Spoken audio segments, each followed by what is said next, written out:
આ દ્રશ્યો સુરતના છે, જ્યાં વિવિધ સામાજિક સંગઠનના કાર્યકર્તાઓ મદ્રેસા બંધ કરવાની માંગ સાથે કલેક્ટર કચેરીએ પહોંચ્યા અને આવેદનપત્ર આપ્યું. આવેદનપત્રમાં માંગ કરવામાં આવી કે શહેરની મદ્રેસામાં અપાતા ઇસ્લામિક શિક્ષણને બંધ કરવામાં આવે. બાળકોના ઉત્થાન માટે દરેક માટે સમાન શિક્ષણ પ્રણાલી લાગુ કરવાની માંગ કરવામાં આવી.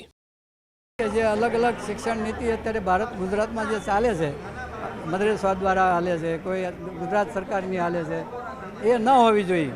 ગુજરાત સરકારના નિયમ પ્રમાણે દરેક જગ્યાએ એક સરખું શિક્ષણ હોવું જોઈએ. અત્યારે હાલમાં જે પહેલગામની ઘટના બની તેનાથી આખું દેશ ખૂબ જ ગુસ્સામાં છે.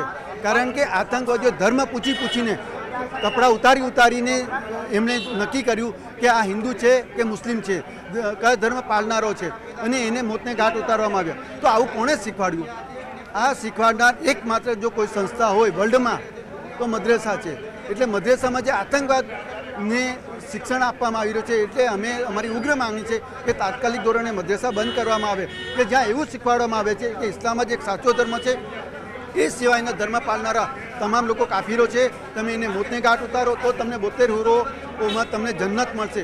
એટલા માટે થઈને અમારી ઉગ્ર માંગણી છે કે નાના બાળકોમાં જે ઝેર ભરવાનું કામ મદ્રેસાઓ કરી રહ્યા છે, મોલીઓ કરી રહ્યા છે, એ તાત્કાલિક ધોરણે બંધ થાય. અને તમામ બાળકોને, અમારા માટે કોઈ મુસ્લિમ બાળકો દુશ્મન નથી, પણ એ લોકો કોમ્પ્યુટર શીખે, એન્જિનિયર બને, ડૉક્ટર બને, એ લોકોને સમાન શિક્ષણ મળે એવી અમારી ઉગ્ર માંગણી છે.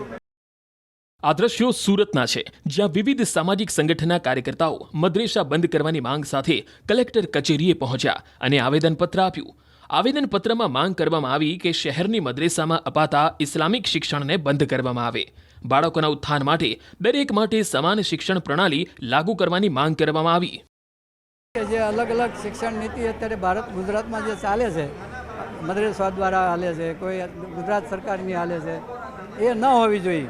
ગુજરાત સરકારના નિયમ પ્રમાણે દરેક જગ્યાએ એક સરખું શિક્ષણ હોવું જોઈએ. અત્યારે હાલમાં જે પહેલગામની ઘટના બની તેનાથી આખું દેશ ખૂબ જ ગુસ્સામાં છે.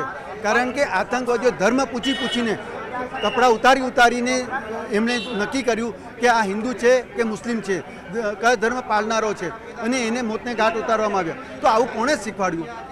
આ શીખવાડનાર એકમાત્ર જો કોઈ સંસ્થા હોય વર્લ્ડમાં તો મદ્રેસા છે. એટલે મદ્રેસામાં જે આતંકવાદને શિક્ષણ આપવામાં આવી રહ્યું છે, એટલે અમારી ઉગ્ર માંગણી છે કે તાત્કાલિક ધોરણે મદ્રેસા બંધ કરવામાં આવે, કે જ્યાં એવું શીખવાડવામાં આવે છે કે ઇસ્લામ જ એક સાચો ધર્મ છે, એ સિવાયના ધર્મ પાળનારા તમામ લોકો કાફીરો છે. તમે એને મોતને ઘાટ ઉતારો તો તમને 72 હુરોમાં તમને જન્નત મળશે.